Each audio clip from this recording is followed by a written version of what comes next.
May itatanong ako sa'yo, pre. Ano yun, pre? Bakit nakayoko ang baboy, pre, kapag naglalakad? Bakit, pre? Kasi, pre, nahihiya siya na baboy ang kanyang angkan.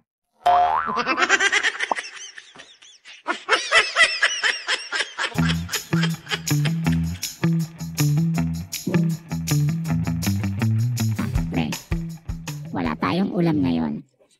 Malay pa ang sahod natin. Ito ang mabuti nating gawin, pre. Habang kumakain tayo, mag-imagine na lang tayo kung anong ulamin natin. Sige, pre. Tama yan. Ako ang mauna.